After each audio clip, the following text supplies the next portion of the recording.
좋아요, 구독. 미국에서 다우가 13일 연속 갔는데 이제 좀 멈췄나요? 네, 그렇습니다. 앞부분에서 앵커님도 말씀을 해주셨다시피 사실 장 초반에 3대 지수 모두 상승을 하면서 와, 이거 정말 역사를 다시 쓰는 거 아니냐라고 저도 좀 예상을 했었지만 아쉽게 13 랠리에서 좀 종료하는 모습을 보였습니다. 경제 지표가 긍정적으로 나왔음에도 불구하고 이 경제 지표와 또 기업 실적들을 좀 소화하는 과정에서 아무래도 조정이 좀 나와준 모습입니다. 사실은 아시겠지만 계속해서 올라갔기 때문에 그 상승에 대한 부담감 다시금 좀 반납하는 모습을 보일 수밖에 없었겠죠. 자, 오랜 상승에 대한 부담감 또 이렇기 때문에 많은 분들이 좀 어쩌면 기대를 했었던 그 14 랠리는 조금 보지 못한 그런 모습 보여줬습니다. 경제 지표도 긍정적으로 나왔다고 말씀을 드렸고 사실 경제 지표가 긍정적으로 나오면서 세계의 경제 낙관론이 좀 강화된 모습입니다. 연준과 또 유럽 중앙은행이 모두 기준금리를 0.25%포인트 인상을 하면서도 어떻게 보면 금리 인상이 막바지에 다다랐다라는 신호를 주면서 좀 긴축에 대한 우려까지도 완화하는 모습을 볼 수 있었습니다. 자, 미국 2분기 GDP 성장률이 좀 발표가 됐죠. 지금 경제 성장률이 좀 예상보다 좋게 나오면서 경제 안정기에 대한 기대가 좀 커진 모습입니다. 전날 연준에서도 이야기를 했지만 올해 경기 침체를 좀 더 이상 예상하지 않는다라고 언급한 바 있습니다. 2분기 이 GDP가 전년 대비해서 2.4% 증가를 했고요. 1분기 증가율과 또 시장 예상치 모두 이 증가를 웃도는 시장 수치를 좀 발표를 했습니다.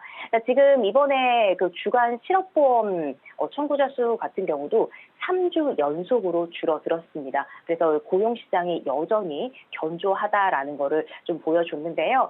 지난 22일이죠. 22일로 끝난 한 주간 신규 실업보험 청구자 수가 전주보다 무려 7천 명이 감소를 해서 22만 1,000명으로 집계가 된 모습까지 보실 수가 있습니다. 자, 유가 같은 경우는 지금 14주 만에 최고치에 근접했는데요. 뉴욕 상업거래소에서 9월 인도 서부 텍사스산 원유 가격이 전장보다 1.31달러 오른 배럴당 80.09달러에 거래를 마쳤습니다.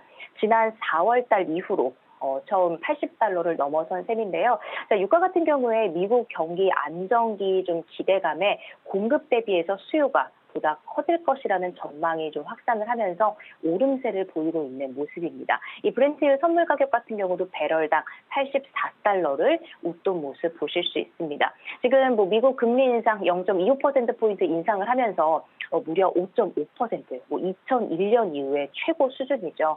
연준의 금리 좀 정점에 이르렀다라고 다들 좀 이야기를 하는데 미국 경제가 좀 너무 견조해서 좀 고금리가 오래 지속될 거란 우려가 지금 급부상하고 있는 상황입니다.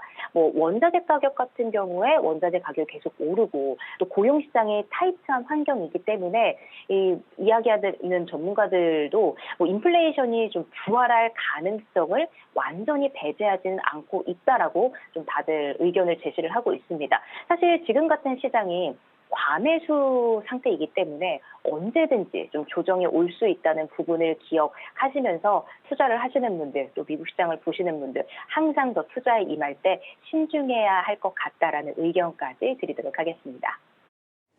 미국 시장도 그렇고 우리 시장도 그렇고 시장이 참 어렵다 이런 생각을 하는 게 미국 시장도 먼저 이렇게 막 달려갔습니다만 지금 나오는 거시 지표들을 보면 다 좋아요. 미국 GDP도 생각보다 좋고 실업수당 청구 건수도 생각보다 낮고 유가는 다시 올라가고 있고 곡물가도 여기는 언급 안 됐습니다만 곡물가도 다시 오르는 모양이고 그래서 물가 압력이 계속적으로 있어가지고 페드가 최소한 금리 인상을 안 하더라도 금리 인하는 좀 길어지는 거 아니냐 이런 생각들을 하면서 시장이 좀 반응을 하는 것 같고 자, 좀 기업적으로 좀 가볼까요? 메타가 호실적 때문에 주가가 좋았죠?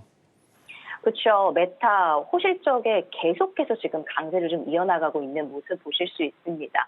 주가가요, 장중에 10% 가까이 뛰는 모습 보면서 이 메타 같은 경우도 52주 신고가를 다시 한번 경신을 하는 모습인데 이 매출의 대부분을 차지하는 이 광고 부분이 조금 회복이 되고 있다라고 분석이 되고 지금 새로운 플랫폼 여러분들 아시겠죠? 새로운 플랫폼의 가입자가 엄청나게 늘어가고 있고 지금 또 새로운 AI 제품과 함께 흥미로운 로드맵을 가지고 있기 때문에 그 기대감이 계속 높아지는 모습을 보실 수 있습니다. 전날 장 마감 직후에 실적을 발표했죠. 그래서 2분기 매출이 320억 달러로 작년 대비해서 11%는 모습 보면서 지금 아주 좋은 주가를 오늘 보여줬습니다. 자, 메타 실적 좋았는데 맥도날드도 좋다고요?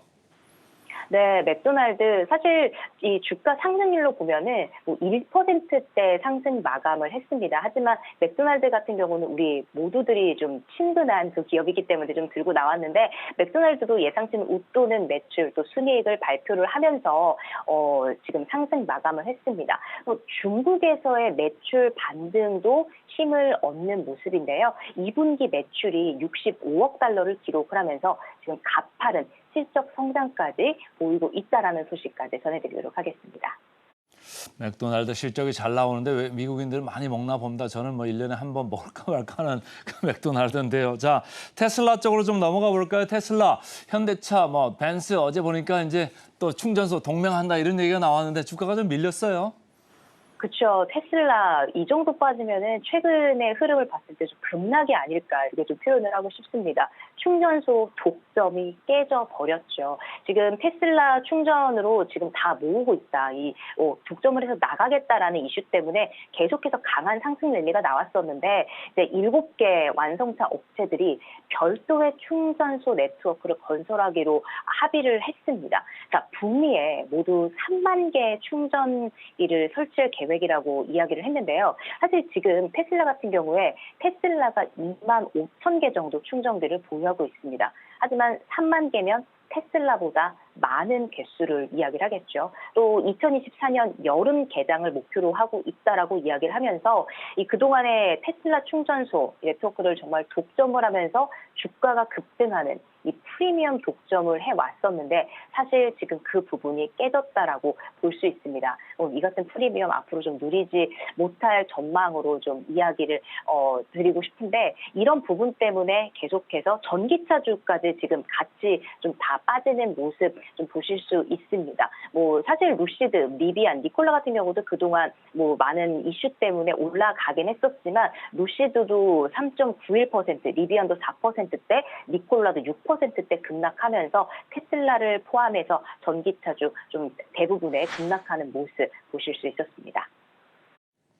테슬라가 뭐 충전소 동맹도 조금 이제 이슈가 있습니다만은 최초에 구입할 때 할부 금융을 뭐 한 7년 정도까지 좀 늘린다 이런 얘기까지도 나오면서 이게 좀 약한 거 아니냐 생각보다 전기차 수요가 이런 생각들을 하는 사람이 많은 것 같고 우리나라하고 미국 시장 보면 서로 앞서거니 뒤서거니 하는 그런 느낌이 좀 있는데 우리나라에서 2차 전지주 아주 지금 그 조정을 강하게 받고 있어가지고 말이죠. 테슬라만 바라보고 갔던 2차 전지주인데 테슬라까지 이렇게 밀리면 오늘장 초반에도 조금 약세일 수 있겠다. 반대매매 가능성 제가 말씀을 드렸습니다. 그래서 좀 유의하시면 좋을 것 같고 자 반도체 쪽으로 좀 넘어갈까요? 우리나라 시장에서도 어제 이제 2차 전지주에 좀 대안을 찾고 싶은 그런 느낌이 조금 강했던 것 같아요. 어제 보니까 SK 하이닉스 아주 급등세를 보였거든요. 어제 그러니까 미국에서도 마이크론 테크놀로지가 그걸 받아가지고 이렇게 5% 넘게 이렇게 올랐는데 인텔 쪽도 그랬죠?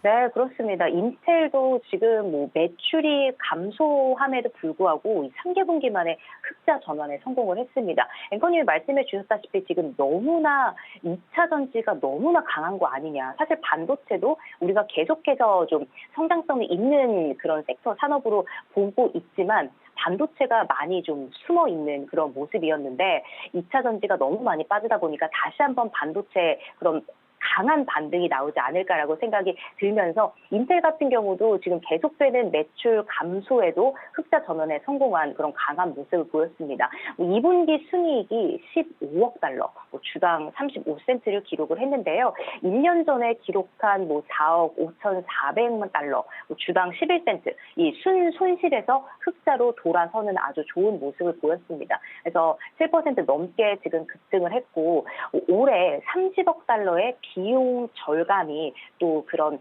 실적에 같이 포함될 수 있기 때문에 이런 강력한 실적을 거둘 수 있었다고 인텔 측에서도 설명을 하고 있습니다. 자, 인텔 얘기까지 좀 들어봤고 이제 코인 시장으로 좀 가보죠. 비트코인 3만 불 이렇게 회복이 안 되나요? 네, 비트코인 정말 뭐 기준금리 인상이라는 이야기가 있었지만 그거에도 불구하고 코인 시장도 계속 움직이잖아요. 그런데 정말로 강력하게 이 3,800만 원 선, 지금은 또 3,700만 원 선인데 강력하게 이 부분을 지지해 주는 것도 박스권을 그리는 것도 정말 놀랍다라고 좀 표현을 하고 싶습니다. 최근에 시장이 박스권에 갇혀 있다라는 표현이 좀 맞을 것 같은데 뭐 이더리움, 리플 같은 경우도 지금 주춤한 모습이고 거래량까지도 지금 보시면 계속 뭐 이렇게 쭉 줄어들고 있는 모습까지 좀 볼 수 있었습니다. 뭐 리플 승소에 뭐 일부 승소에 대한 뭐 이슈, 또 월드코인 출시 이런 상승 재료가 나왔지만 사실은 강세 전환을 이루지 못한 모습입니다. 근데 요즘에 뭐 비트코인보다 이더리움과 리플을 더 많이 산다, 이쪽으로 좀 옮겨가고 있다라는 이야기까지 좀 들려오고 있는데 또 한국인이 가장 많이 사는 코인 중에 하나가 리플이다라는 이야기까지 들려오고 있습니다. 하지만 그렇게 큰 움직임은 보이지 않고 있다라고 좀 말씀을 드리고 지금 보면은 알트코인들의 움직임은 굉장히 크게 움직여준 모습이지만 사실 오늘 같은 경우는 알트코인들의 그런 상승폭이 그렇게 크지 않다라고 좀 말씀을 드리도록 하겠습니다. 네, 오늘도 알트코인 얘기 좀 들어봤고요. 자, 마지막으로 일론 머스크 관련된 도지코인 얘기 좀 들어볼까요? 네, 뭐 일론 머스크의 그런 언급에 따라서 진짜 급등 급락을 반복을 했었는데 이번에 트위터 이 새 그 모양을 없애고 트위터 X 이야기가 계속 나오고 있죠. 네, 트위터 X에 따라서 도지코인 같이 좀 움직이는 모습인데 정말 메타 광풍에 지금 일론 머스크가 이 트위터의 리뉴얼로 지금 맞불을 놓는 상황입니다. 뭐 몇 달 내에 이 X를 통해서 이 금융 기능까지 추가를 하겠다. 정말 슈퍼앱으로 만들겠다. 이런 이야기가 지금 계속 나오고 있는데 이 이야기에 따라서 이 이슈에 따라서 지금 도지코인이 정말 급등을 하기 시작을 했습니다. 자, 도지코인 보면은 뭐 지금 정말 오랜만에 이렇게 쭉 올라온 가격대라고 볼 수 있는데요. 자, 가장 여기서 눈길을 끄는 게 바로 금융 기능이죠. 머스크가 트위터의 로고의 변경을 앞두고 이거는 단순한 변경이 아니다라고 좀 이야기를 했습니다. 몇 달 내 금융 기능까지 추가할 것이라고 이야기를 했는데요. 뭐 어떤 방식의 금융 기능을 트위터에 추가할 것인지 아직 확실하지 않다는 거 기억하시고요. 그 수단 중에 하나가 도지코인일 수 있다라는 그런 말이 나오기는 했습니다. 하지만 뭐 슈퍼앱의 결제 수단으로 명확하게 이야기한 게 없고 또 이 도지코인의 쓰임새 어떤 방향으로 흘러갈지도 사실 미지수입니다. 그동안의 흐름을 보셨던 분들은 지금 쉽사리 이렇게 접근을 하기 좀 어려우실 것 같은데 도지코인의 이슈가 나왔다고 해서 좀 투자에 있어서는 그래도 좀 신중한 접근이 필요하지 않나라는 의견까지 좀 드려보도록 하겠습니다. 좋아요, 구독!